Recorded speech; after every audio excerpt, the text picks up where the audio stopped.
The new Ford Bronco SUV.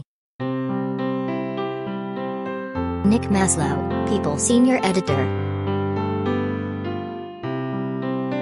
On a scale of 1 to 10, with 1 being easy and 10 being exhausting, the Bronco is a 3 to drive, unless you count the price tag, which clocks in at about $61,440.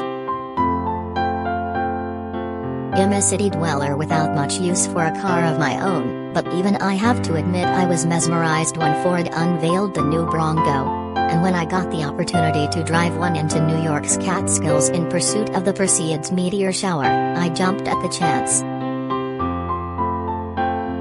After all, as a People editor, I cover all things astronomy, check back for the next supermoon, and my boyfriend Scott and I were overdue for a getaway. When Ford offered the chance to take one for a road trip during the weekend of the much-anticipated Perseids, it seemed like the perfect excuse to go.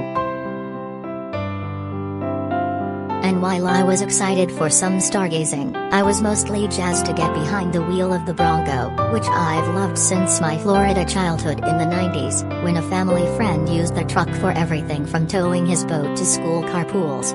But Ford discontinued the two-door SUV in 1996, citing decreased sales. Other than an occasional sighting, or a mention of that infamous car chase, I never gave the model much thought.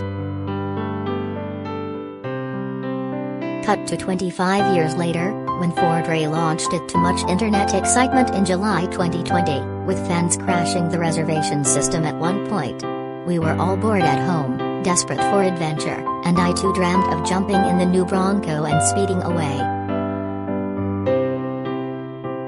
Dreams came true when the Ford PR team dropped the keys off at my apartment and told me to take it wherever we wanted, though they recommended the Catskills for optimum viewing. Challenge accepted. The questions from friends and family soon began pouring in. What color? Carbonized gray metallic? Which model? There are a few options, but we had the 2021 4-door Advanced 4x4 Wildtrak. Does the roof come off? Yes, and however intimidating that sounds, it's not a complicated process.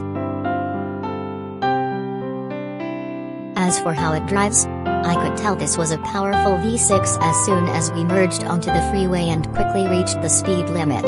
However, it'd be remiss if I didn't note that the Bronco's fuel economy isn't stellar, at up to 20 miles per gallon in cities and 22 on highways, per Ford. As the world faces the ever-worsening climate crisis, I had hoped there would be an electric Bronco. Ford already manufactures an electric truck, the 2022 Ford F-150 Lightning, so perhaps an electric model isn't too far off on the horizon.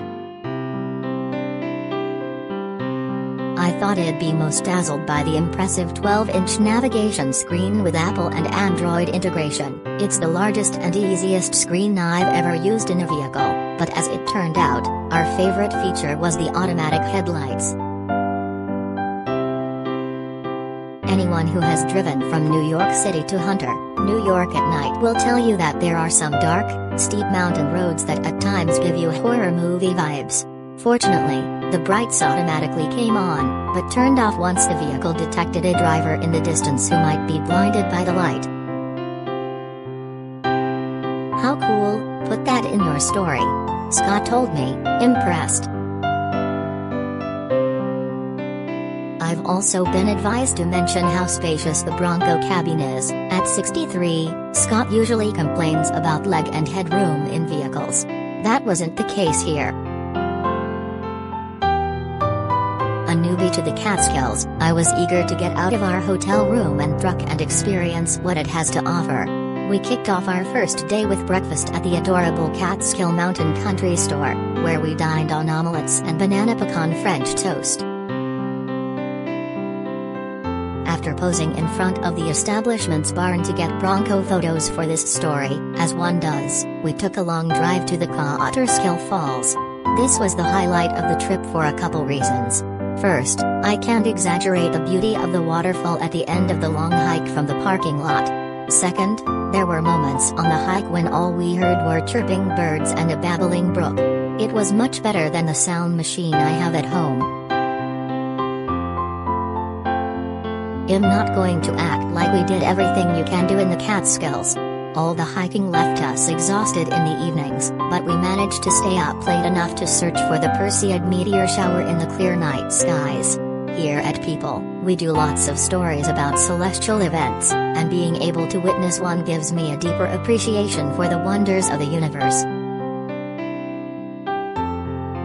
Days after we gave the Bronco key back to Ford, we thought about telling you it was stolen. I joked with the guy who picked up the truck.